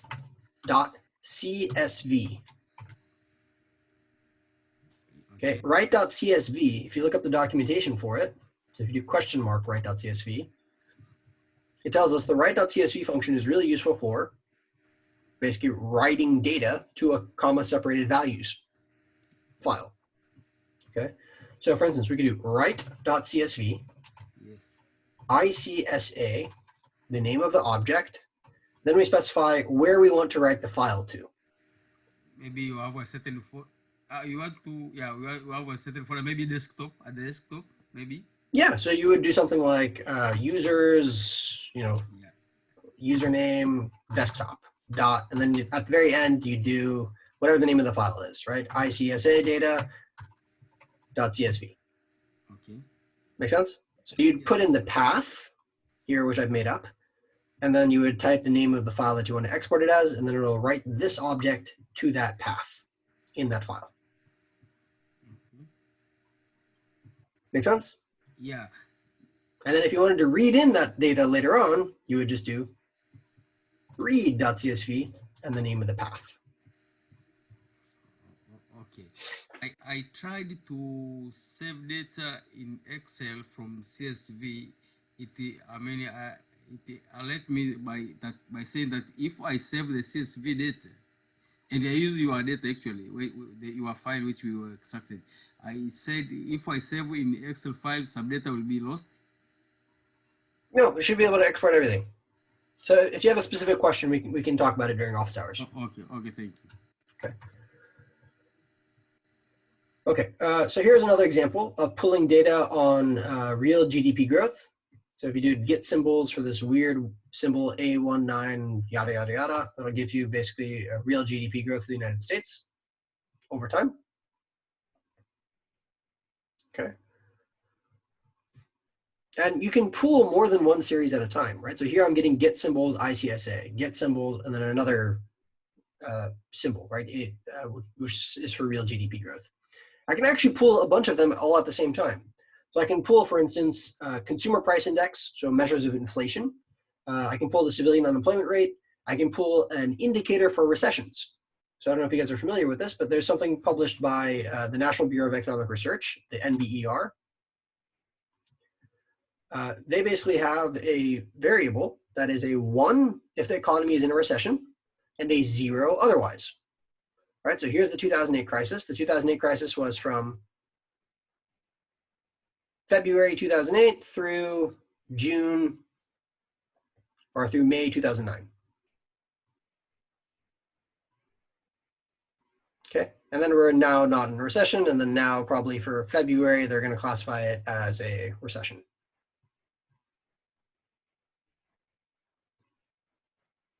Actually, they classified March as a recession, as not a recession. So they're going to go back and change March to a recession. Okay, so the NBER, again, is just a committee of people, or primarily academics, some industry professionals, and they gather around and they look at when the economy is in a recession or not, and they'll flag that throughout history as a 1 or a 0. Okay, and there's recessions here going back to the 1800s, which is pretty cool.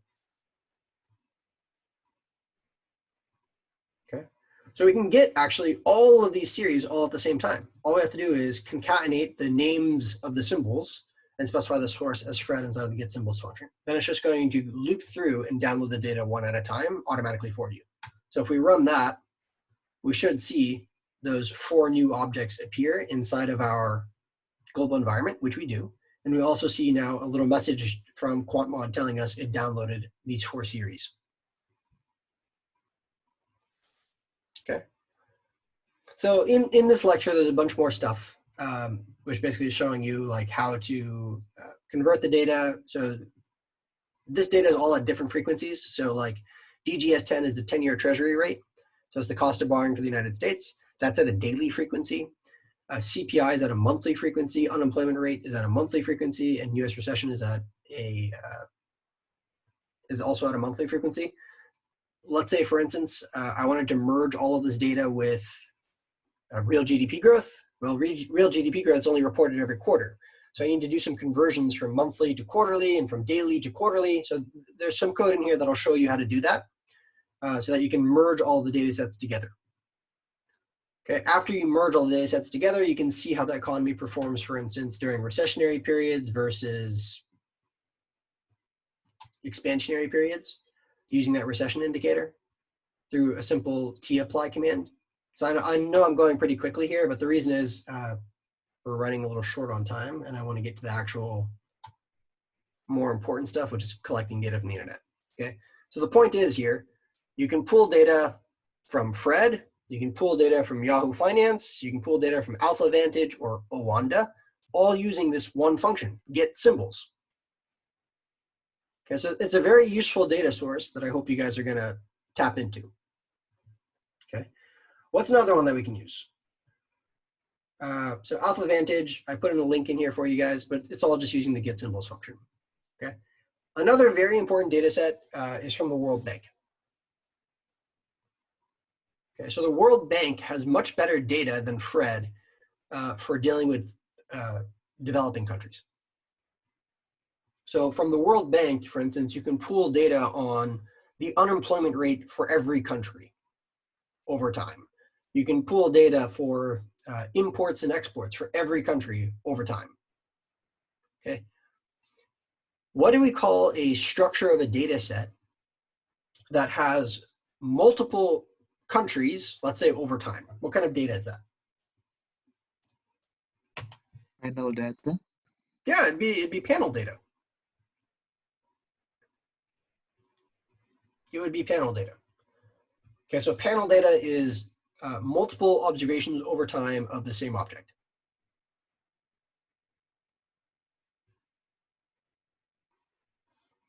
Okay, now fortunately, there's a nice little website that the World Bank has. It's called their data bank. So if we open up the data bank, we can see a bunch of different data sets that they have. They have informational statistics. You click on the World Development Indicators.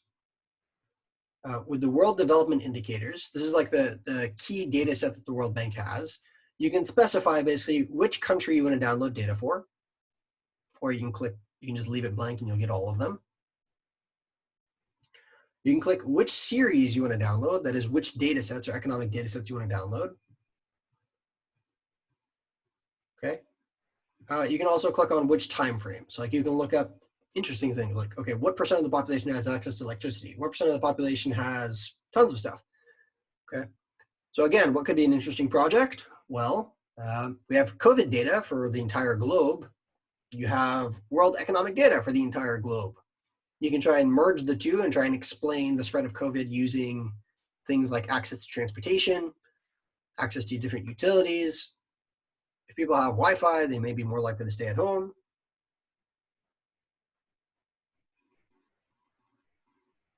If they have higher education levels, they may be more likely to listen to their governments, for instance, or not, you never know. Those are all things you can test.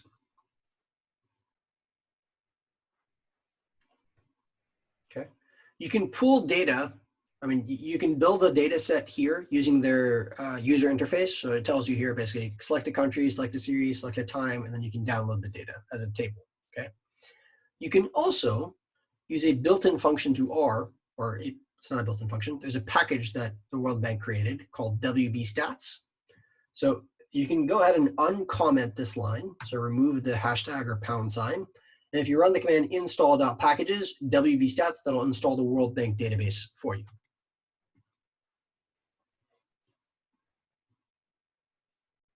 Okay, give me a thumbs up when you got that.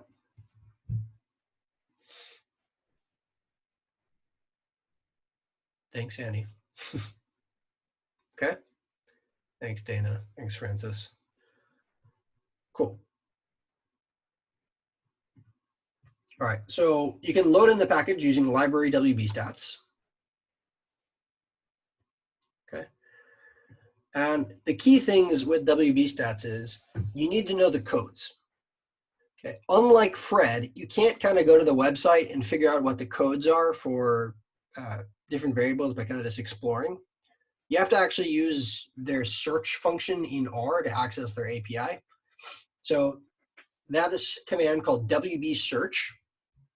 And WB search essentially allows you to search for a keyword. And WB search then will return for you a data frame object that will tell you the full name of the series. And it will also contain a little description and a basically a key or an ID, like there was in QuantMod or like there was in Fred, to go ahead and download the data directly into R. Okay, so here's an example. We can use the WB search function to look inside of the World Bank for the pattern of unemployment. So this is going to return for us all of the unemployment series or data that is available on the World Bank that has the word unemployment inside of it. Okay. If we look at our global environment, there's this object now called unemp search. There's 62 observations. That is, there's 62 different series or 62 different data sets that the World Bank has that are all related to unemployment. So if we do head unemp search, we'll see that there is this indicator ID. This is like the keys I was talking about with the Fred website. And then there's also a description of what the indicator is. Okay. So here there's this first indicator is WP15177.9. And then if you click on the right, you can see the indicator description is the proportion of the population over the age of 15 that received government transfers in the past year. I mean, sure, that's interesting, but that's not exactly what I'm thinking about. I'm trying to measure what proportion of the population is unemployed. Okay. One thing I can do is view all of the results kind of like I would in Excel by typing capital V, V-I-E-W, and then writing unemp search. Okay. That's going to show me a little table in RStudio that I can then use to kind of just scroll through. That's annoying. Okay, that I can use to kind of just scroll through and see all of the different indicators or all the different potential results. Okay, so there's some cool stuff. I can get the unemployment rate for males, I get the unemployment rate for females, for the elderly, for the youth, for working age population, in rural versus urban areas. But the key thing I want to look at is basically just what's the unemployment rate as a proportion of the population, for instance. Okay, that tells me the unemployment rate for as a percent of the population is just this code, unempsa_. Okay, you guys all see that? Cool. So I can take this exact code, unempsa, and then I can pool that data, that indicator, unempsa, there it is in quotes. I can specify for one country that I want, and you can specify, so if you do $WB, WB is how you actually then retrieve data. You can specify a specific country that you want to get the data for. So here, if you do $WB, it tells you you can select country all. That's going to pull all countries' data for that specific indicator that you specify. Or you can specify a specific country and it'll just pull the data for that one particular company or group, not company, country, or group of countries. Make sense? I have a question. Yeah. One of the things that I've noticed is that when you're dealing with like countries that have that don't have a lot of values or don't have a lot of data on things like unemployment, there is another variable that is kind of like estimated unemployment rates, kind of, and fills in the missing values. Would you still suggest to use something like that, kind of like an estimate? It's doable, but at this point in your education, right, as a master's or as a PhD student, you need to understand what sort of data interpolation they're actually doing. How are they plugging in these missing values? Right, so you can't just take it and kind of just go with it. You gotta actually ask yourself what it is or that's being done, and you need to report in your writing the data set that you're using when you describe it. Make sense? Makes sense. Thank you. So yeah, totally fair game. Just you have to just describe what's going on, and that's actually the case for a lot of data, a shocking amount of data. Okay, so here we're going to pool unemployment data for all countries. Okay, the data is going to be downloaded inside of a panel data structure. That is, up top, the World Bank's actually going to give me data for groups of countries as well. So here it's telling me this is the unemployment rate average for advanced economies. If I do tail unemployment data, that's going to show me the unemployment rate for Vietnam. Okay, and again, this panel structure is basically same country, but I'm seeing it over multiple time periods. Okay, if you do view unemployment data, we'll see the full thing. We'll see advanced economies. We'll see commodity exporting, commodity importing countries, developing countries, East Asia and Pacific developing. There's a bunch of different country categories up top. And then somewhere towards the middle here, we start seeing all the countries appear in alphabetical order. So starting at row 863 onwards, we see basically every single country's unemployment rate over time. Right? And it's going in reverse order. So starting in 2015, going down to 2000, like it's just going to give you all the data it has for Algeria, going back to 1990. And that's going to do the same thing for Argentina, same thing for Armenia, etc. Okay, so that's a great way to get access to a ton of data really quickly.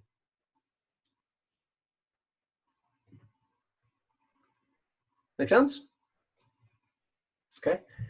Another great source is the IMF, the International Monetary Fund.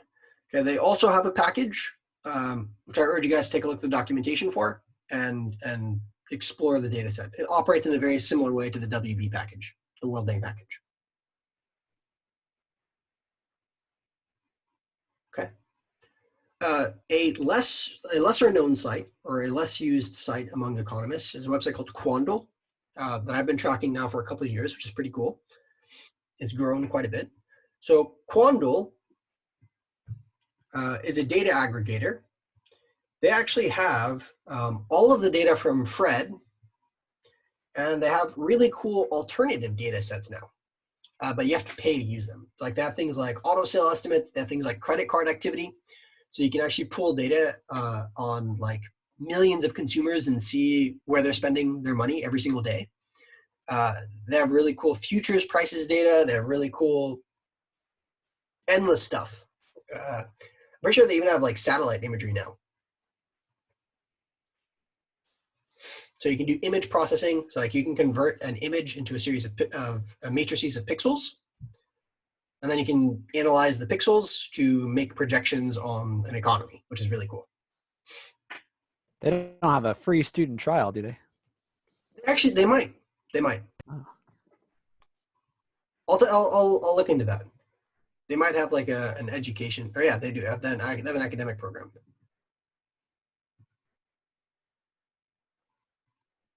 It might be like an institutional thing though that the university has to apply to.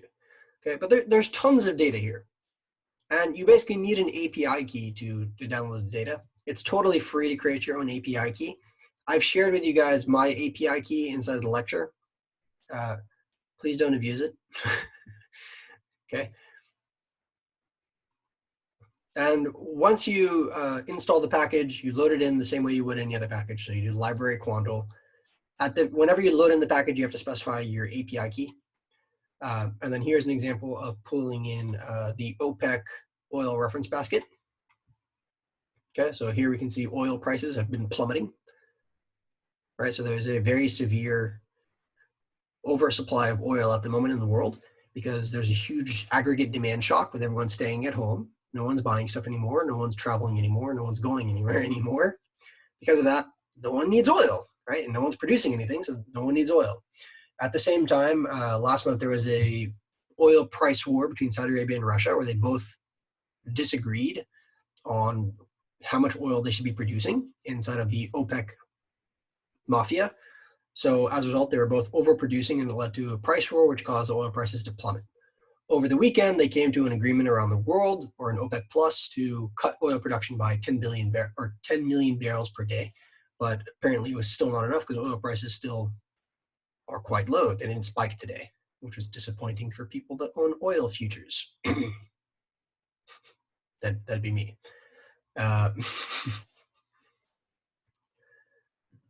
Okay, so these are basically built-in packages that allow you to pull data. Okay, and now I know some of you guys may be thinking, wow, that's awesome. That's great. I can pull data from all of these cool sources. Okay. You should be asking yourself, well, hold on a minute. What are all these, what are all the, you know, because you've been in my class for a while now, right? We never just look at a function and go with it, unfortunately. We have to figure out what the hell the thing is actually doing in the background, right? What are these packages doing in the background? Well, these packages are basically exploiting something called application programming interfaces, APIs. Okay, again, application programming interfaces. These APIs are basically, they're a machine-readable version of a website where the data is stored or is made accessible by a developer. Okay, and that can be done intentionally or unintentionally. And you'll see what I mean in a moment. Okay, intentionally is something like Fred. That is a government website where they intentionally created an API that is publicly accessible. Okay, that is, a developer can write some code to go to their website at a specific URL path with a specific key and code, and they'll be able to then download data directly to their source. So rather than going to a website and their server returning a web page, you go to their website and their server returns just data. Make sense? Okay. Well, one of the things we can look at, a simple way of what an API looks like, is something actually I use for one of my companies. So there's something called the Investor Exchange, IEX. So IEX was an exchange that was designed to ban high-frequency trading. So they're a small exchange. And one of the things they did is they actually made the data that they have, or the trading that occurs on their exchange, available through an API, or an application programming interface. Okay, so in the lecture, I've included for you guys a link to the documentation. And I've also included a link. The link should take you to, oh no, it's forbidden now. That's disappointing. Oh, let's see.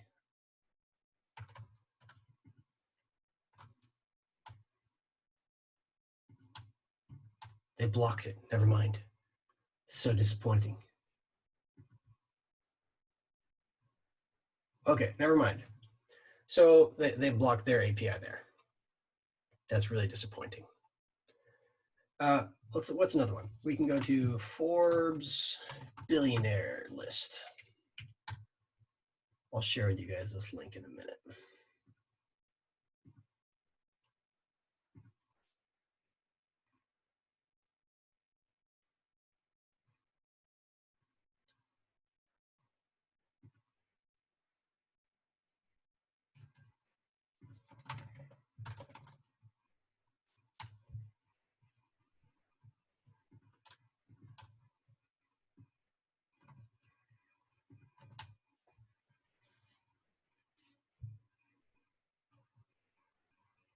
Man, everyone's like upping their security nowadays. This is annoying.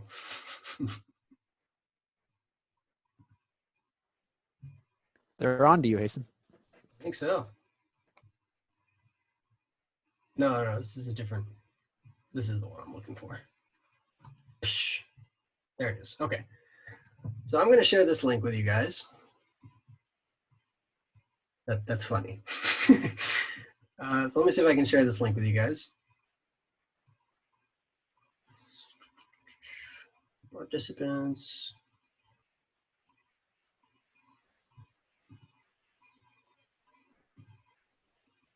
Chat.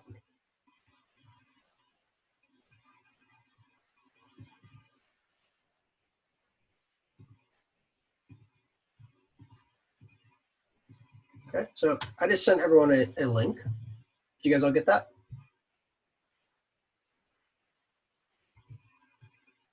Okay, so if you open up that link,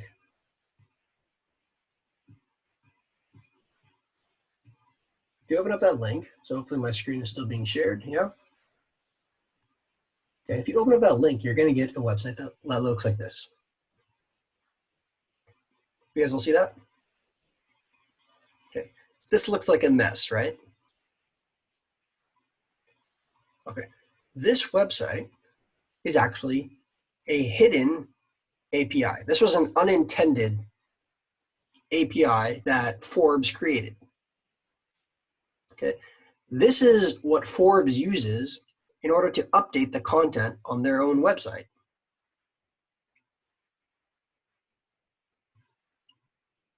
Okay, I'll show you how to find stuff like this a little bit later today.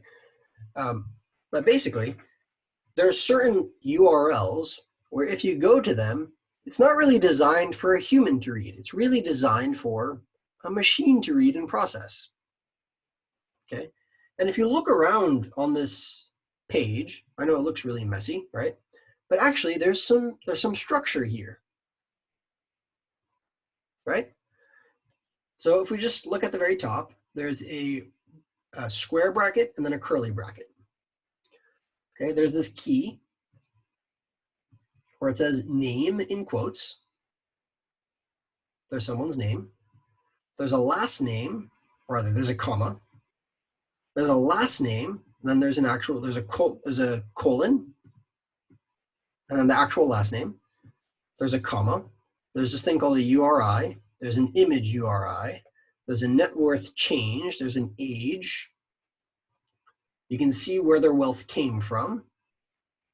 Sugar industry was diversified. We can see their gender. We can see the country they came from, and you can get a timestamp, and you can get their real-time net worth and their real-time net worth rank. There's a bunch of stuff all the way up to this other curly bracket, right? Then there's a comma, then there's another curly bracket, then it starts over. We start getting a name again, we start getting a last name again, we start getting all the same statistics again. It looks like every observation is between these set of curly brackets. Then the same information repeats. Okay, what we're looking at is actually called JSON data, or JavaScript object notation data. Okay, so again, this is called JSON data, JSON.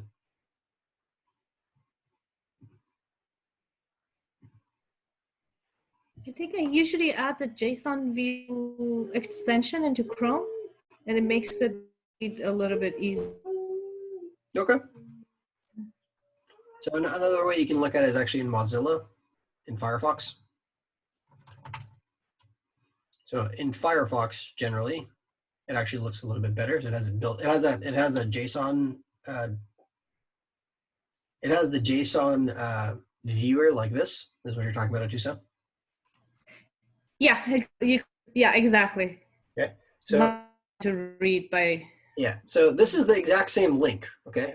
Here's it open in. Here's the data set open in Chrome, and here's the data set open in Firefox. Okay.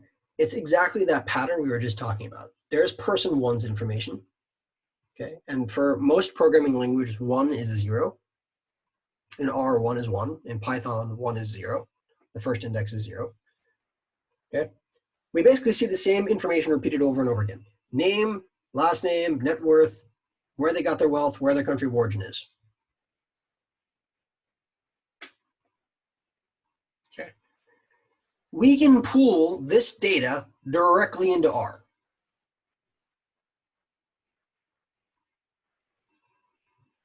Then, anytime there's a change on the Forbes website or on the Forbes database, we can reload in the data and we'll get the latest information. Okay. You know how Fred has the magical ability to pull in data when you just send in a code? It's the exact same thing. Their data is in JSON format. And you can actually apply for a key and you'll get your own access to their JSON API, and you'll be able to query it and it'll get the JSON data for you like this. Okay, so here's what we're going to do. We're going to go into R. So here is where I had this IEX example. We're just going to comment that out for a minute. And we're just going to create URL as a new variable with that Forbes link. You all see that? Okay, and there's actually something else in there. Do you see how it says inside this URL, year equals 2018? What if I make that 2020?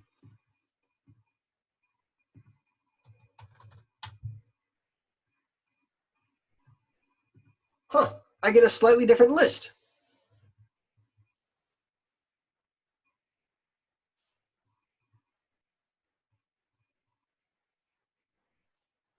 Okay, so in R, I'm going to change the year to 2020. So now we're going to use this link, or this URL.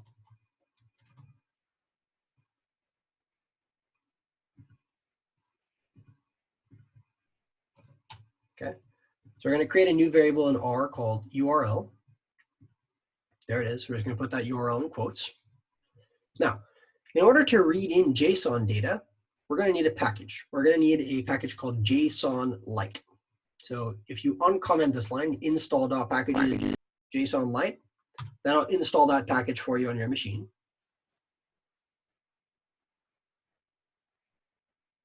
Okay. After it's installed, give me a little thumbs up. And then run library JSON Lite to load in that package.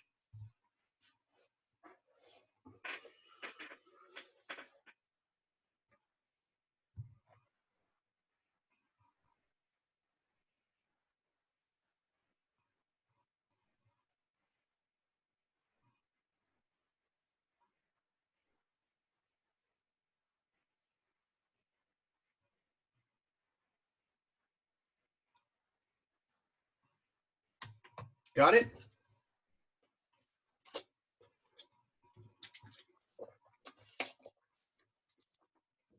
Okay. After loading in the JSON Lite package, all you have to do is use this command, from JSON, in all caps, and then you pass in a URL, which we've defined up here as the link to the Forbes JSON link. Okay, that's going to create a new object for us called data. And if we look in our global environment, data is the data frame. It has 2,176 observations and 24 variables. So if I type head data, here's what I get. R is going to automatically go through this information inside of this JSON, it's called a JSON dictionary. It's going to go through this dictionary and it's going to convert every ID. So here it's taking ID is 0. It's going to convert that into a row. Because basically what the structure is the same information over and over again, right? They all have the same key. So here the key is name, and then that's the data. The key is last name, that's the data. Okay, here's the second observation. The key is name, that's the observation. Okay, what's really cool about JSON objects is it's basically like a list. I can have multiple layers inside of an object. So I could, for instance, have a sub key inside of name, but here they didn't. It's just one level. Make sense?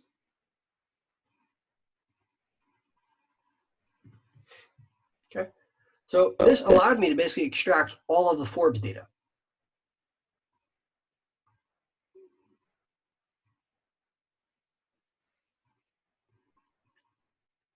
Okay, so that's all of the Forbes data for 2020. If I wanted the Forbes data for 2011, maybe I'll change year to 2011, and I'll rerun this code. If I preview it again, I now have the Forbes billionaires in 2011. Okay, so if you wanted to write a paper for your research project in this class, you can write a paper looking at where all the billionaires in the world are. So for instance, I can do something like table, data, country. That tells me how many billionaires there are in every country. Right? So there's 732 billionaires in the United States as of 2011. In 2020,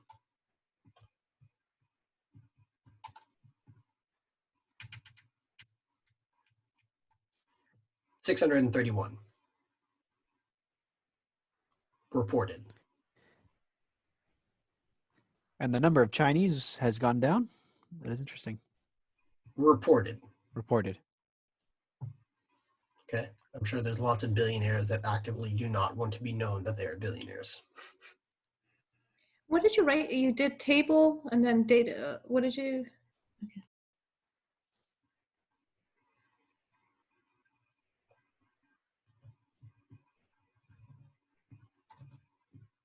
Okay. So all that Quantmont package is doing, literally all it's doing is basically taking a URL like this. See how here we've been changing year? Imagine instead of year, we're just changing the symbol. CPI, unemployment.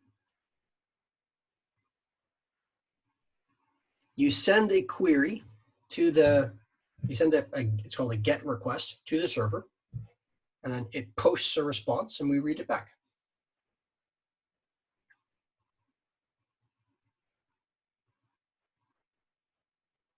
Make sense? Okay, so if you ever find yourself like, I need to develop an application or I need to develop a dashboard for a company to like stream economic data or political data, you would use an API to basically continuously stream in data. Okay, now on that topic, I just want you guys to be aware of something. R Studio is actually really powerful. You know, we always use R scripts and R markdown files. There's actually these things called R Shiny apps, a Shiny web app. And with Shiny, you can actually create dashboards really, really easily. Okay, so if you want to do your project as a dashboard, that'd be great. Right? So if you just Google R Shiny dashboard, you'll see lots of different examples that people have used. Okay, so this is a Shiny app that's made entirely in R. So you could build something like this for Econometrics project. You know, no pressure.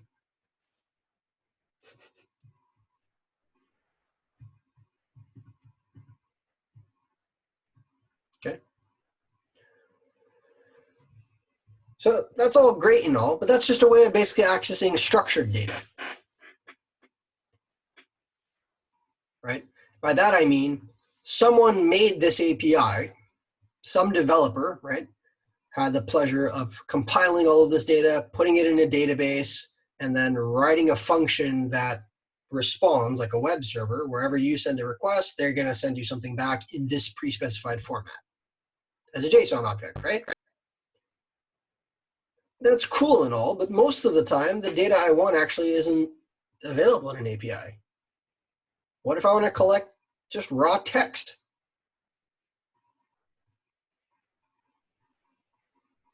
Okay. To do that, I can actually do some real web scraping. I can actually go to a web page, extract what's called the hypertext markup language, the HTML that makes that web page, and download it all directly into R, parse through it, and extract what I want. Okay, and there's a couple ways to do this. So if you scroll down a little bit, there's an example of scraping a Wikipedia table. It's a simple example.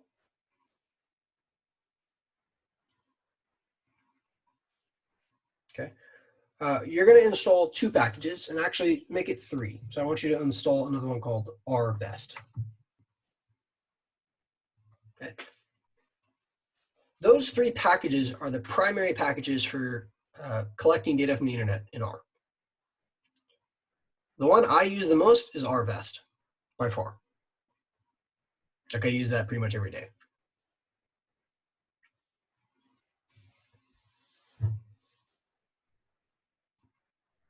Okay, so go ahead and install those packages. And what we're going to do is walk through an example of how we collect just what's called an HTML table and load it directly into R. Okay, and that'll be where we end today because we're running a little short on time.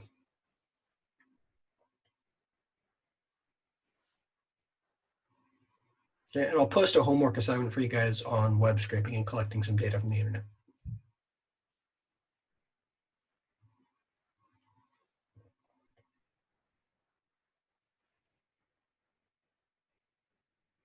Yeah, does anyone have any questions at this point?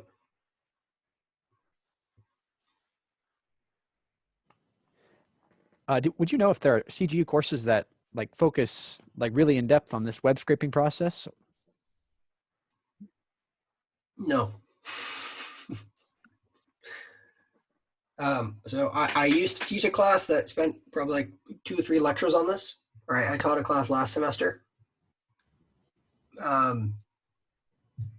But I think that was it. And I also did, so I did workshops last year on web scraping. But pretty much this lecture I have for you guys has lots of material. I can upload some more scripts for you guys in R and Python that show you how to do some more advanced stuff. This is the bare bones basics. The more advanced stuff is you actually create a web browser. Like you launch Chrome and it's automatically taken over. Sounds awesome. Yeah. Well, so here's an example of that. So actually, this was work I did for a dealership over the weekend.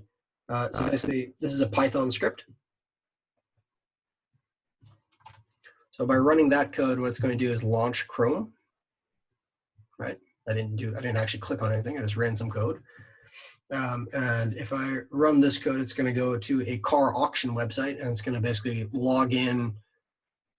It's going to log into the car auction website. It's going to go through then and extract basically wholesale information on all the cars. So that I can get up-to-date wholesale values on thousands of cars overnight.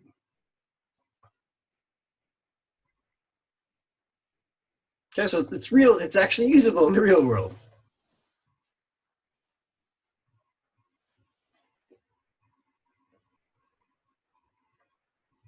Okay, but we'll start off with the basics. Let's collect a table from Wikipedia. So one of the things we can do, so here I've provided another link for you guys inside of the code on line 230. It's basically just a link. If you copy and paste that into your web browser, you'll be taken to a Wikipedia page that looks like this.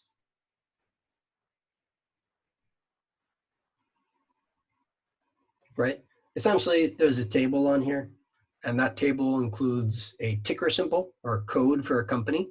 That's its publicly traded stock symbol. The name of the security is linked to its SEC filings. A GICS sector, so it's a global identification classification system. So it basically tells you what sector that company operates within. A sub-industry, where the company's headquarters are, when the company was first added to the Standard & Poor's 500 index, CIK code, and when the company was actually founded. Okay, so for those of you that aren't familiar with it, the Standard & Poor's 500 is a list of the basically 500 largest companies that are publicly traded in the United States. And the index, the S&P 500 index, is basically a weighted average of all of these companies, and you can track it over time. So it basically tells you how the overall stock market is doing, in essence. Okay, so here's basically what companies comprise that index. Okay, one thing that may be interesting is, how can I get this table in Wikipedia into R? Okay, now, this is where you're going to start becoming familiar with what are called developer tools that actually come pre-built with your web browser that you just don't normally use. So I'm going to go back to Chrome, because I think most of you guys have Chrome. Okay, here's that same web page in Chrome. I want you guys to all have this web page open on Chrome. Or any web browser is really fine. If you have that web page open, you can right-click on the web page.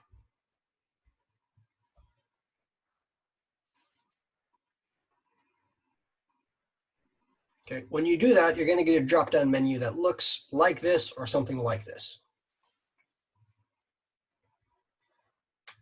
Okay, I want you to look for the word inspect or inspect element, something like that. Should be one of those two.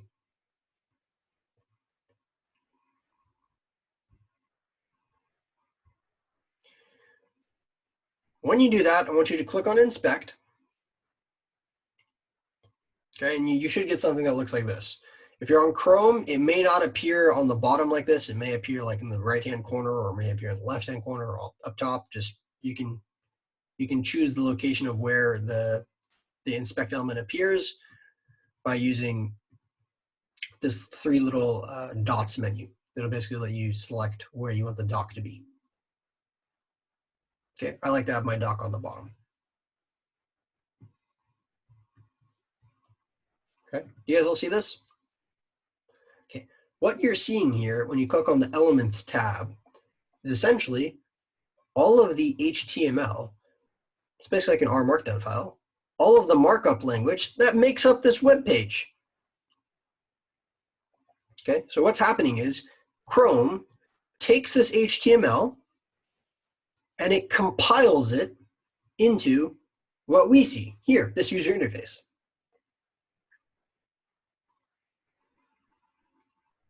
Okay, now the reason why I have you guys using this inspect element tab is whenever you're using an inspect element tab, if you're on Chrome, you can click this little icon here with a mouse and a square.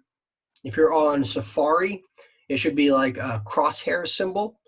If you're on Firefox, it should also look like the one in Chrome.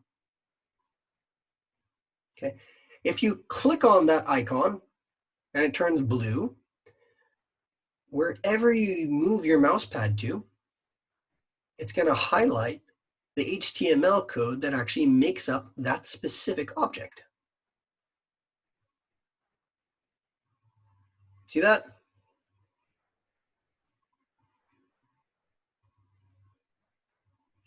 So as I move around, my computer is showing me all the different HTML that makes up that specific object. I want all the information in this table.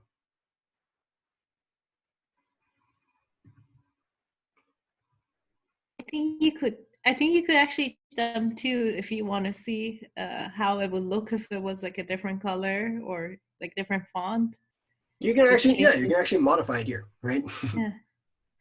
So I can basically, I can modify the actual HTML code here, for instance, and I can make it look like 3M is not an industrial company, it's a loser company. And then now the gig sector is loser. There it is, right? So you can mess with people's Facebook, for instance. It's not going to actually change anything on Facebook. It's just going to render it differently on your web page. Okay. Yeah. That's it. Okay. It's just, again, it's only rendering. You're not changing anything. It's just rendering it differently on your computer. Okay. The point is, I think we're out of time now because I have to jump to my other class. The point is, you can actually extract all of this information from the HTML page directly into R or Python if you're comfortable with that programming language. Okay, I'm not going to leave you guys here with this. So here's what I'm going to do. I'm going to write an assignment for you guys that basically lets you get some practice. It'll be instructional, so it's not going to be as like free and wild as the last assignment. It'll be a little bit more structured, and it'll walk you through the steps of basically how to collect data from a bunch of different sources. Sound good? Okay, any questions, last minute questions before I jump to my other class? It's CGU's loss. I really wanted to stay, but we just couldn't agree. Mm-hmm. A quick question, sir. Yeah. Just going back to the adjacent matrix, I just wanted to know the operation you are doing. We had like 100 counts, and you have been doing like operation of one by one, or you have a certain mechanism of doing all the assessing all the neighboring data for each counts? Because if you do matrix 100 matrix, I think it repeatedly it is too much. How did you do that? Sorry, which one are you talking about? You remember you walked us through the adjacent matrix in the homework. Adjacency matrix. Yes. Yeah. Now you gave us just an example of one, how you did it, the neighboring kind of the border counts. Now I wonder, you did that one, like it takes like 5 minutes. Now there are 100 counts. You do it repeatedly each one, or there is a mechanism of doing it? No, so there's a whole. So you know how we've been talking about different packages for extracting data. There's packages for dealing with spatial data, and if you're interested in the spatial data, I really recommend you check out a software called QGIS. Okay. QGIS is a great way to start familiarizing yourself with geographical information systems. It's a free open source software that works on Mac and on Windows and Linux. So get familiar with that. There's tools in there that'll calculate adjacency matrices for you. Okay, thanks.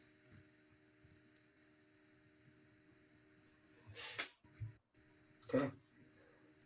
I'm going to try and cover spatial data. Truth is, we're kind of running low on time for the semester. It's coming up quickly, right? I mean, there's only, I think, 2 more lectures.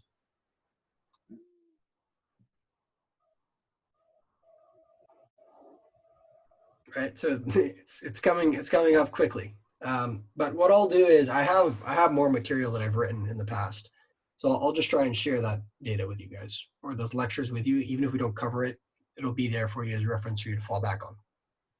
Thank you.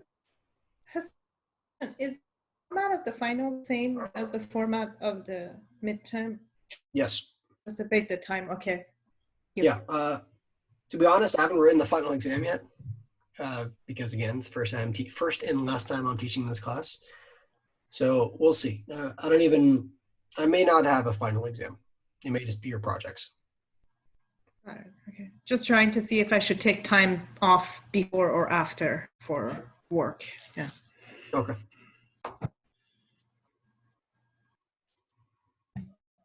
Anything else?